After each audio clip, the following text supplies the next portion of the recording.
Psalm 122 verse 1 says, I was glad when they said to me, let us go to the house of the Lord. Good morning, Hutto Bible Church.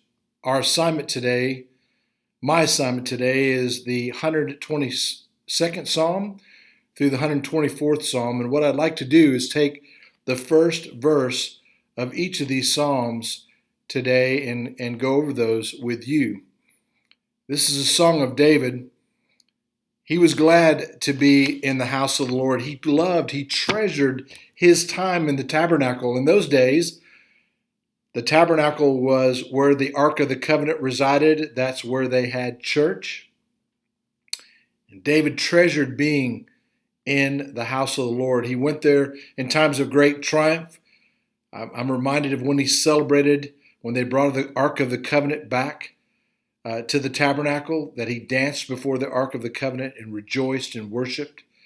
I'm also reminded when he was told by the prophet Nathan that he was the man who had taken the one lamb from the only possession of the one man. When he committed adultery with Bathsheba, when the child died, he was there as well. He was there in times of great triumph. He was there in times of despair.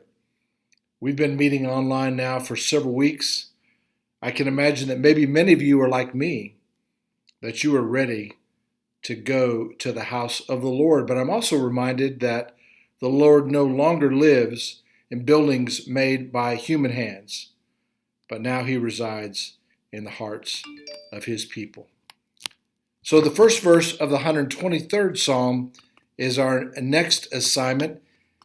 And the psalmist says, to you I lift up my eyes, O you who are enthroned in the heavens. As long as life lasts, it's never wrong, or we don't miss the mark to look to God, our God, for help and guidance.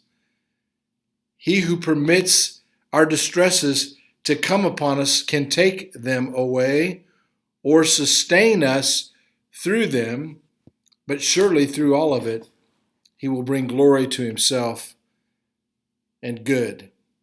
He's not limited in wisdom, power, or goodness, but he has all perfections. So it's to him we lift up our eyes, and let us not forget that we're servants of that God. We're not our own masters. Our business is to please him, not ourselves, to serve him, not ourselves, to do his will, not our own, to rely upon his protection, not on the arm of the flesh. So to him alone, we lift up our eyes because he sustains us.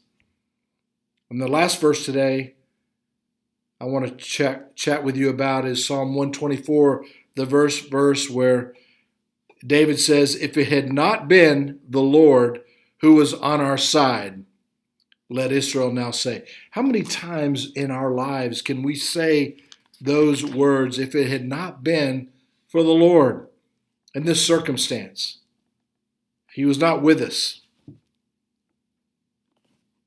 I just don't know that we can ever be reminded enough that it's God alone who we can go to for help and guidance. It's he who actually permits challenges to come upon us. But because he's on our side, we have the assurance that no matter what we face, no matter what circumstances arise, no matter what the trial may be or the victory may be, that no matter what life sends our way, that he's with us, that he won't leave us. Jesus made it clear to his disciples that he would never leave them, he would never forsake them, that nothing could separate them from his love, not life, not death, not trial, not circumstance. No occasion could remove them from his presence. I pray that that's a great comfort to you today. It's a great comfort to me as well.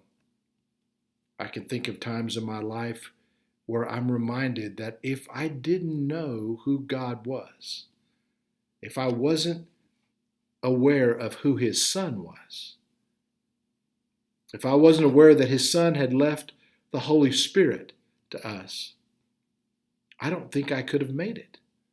And I imagine even as you're hearing these words today, that may be true for you. So my prayer for you today is this, that you will be reminded that nothing can separate you from the love of Christ. Not life, not death, not circumstance, not trial, not sin, nor triumph. Nothing can separate you from his love. And I pray that you are acutely aware of that reality this day. God bless you today.